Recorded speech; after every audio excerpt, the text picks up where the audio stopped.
Новелто Лев! Добър ден, драги зрители на Новелто Лев!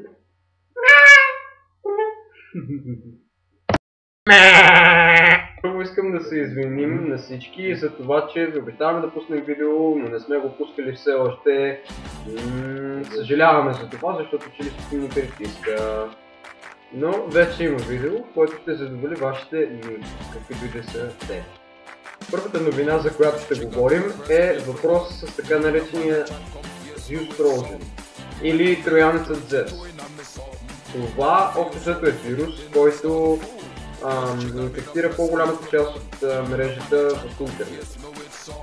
Този троянец, знаете ли първо, че 80% от състава на ботнета, който той прави, е с компютри с Windows XP Service Pack 2, т.е. старата генерация, която вече не се поддържа и обновява от 2010 година насам. Тоест, да, обновете компютъра си, защото иначе ще сгавате и ще пречите на целия еврейски народ в подобни.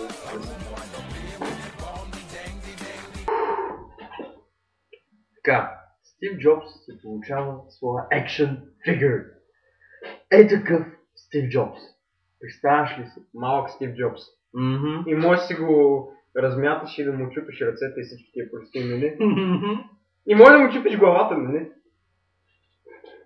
Така да я питам, защото това е кукуй, защото нали може така и защото... Не че ще го пробваме. Искам такова нещо. Трябва да пуснем картинка после на видеото, нали? Добре. Дядо Коледа. Какво дядо Коледа?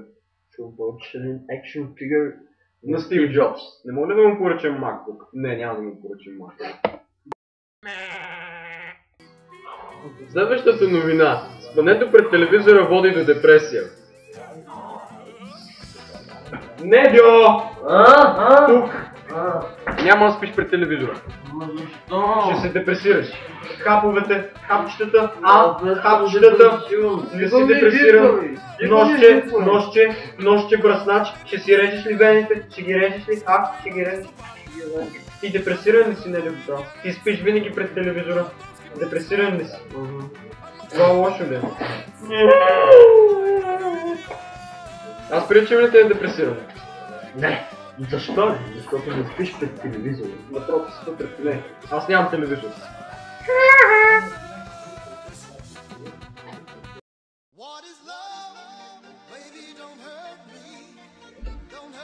Добре ли? Добре. Поредният си екран на смъртта е тема за разговор в момента, последна. Знаеш ли, Недьо, че безплатната антивирусна AVG 2011 води до синия екран на компютъра? Вече разбрах.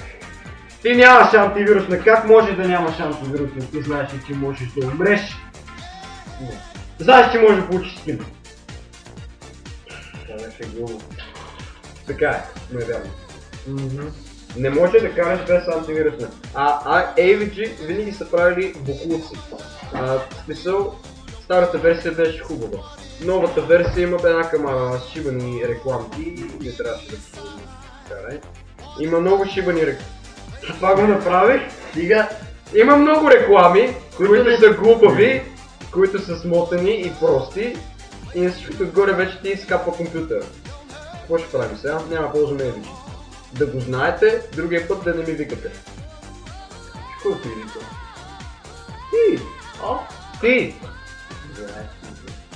Не викам да спираме вече, До другия път. Живи здраве! Новелто Лев!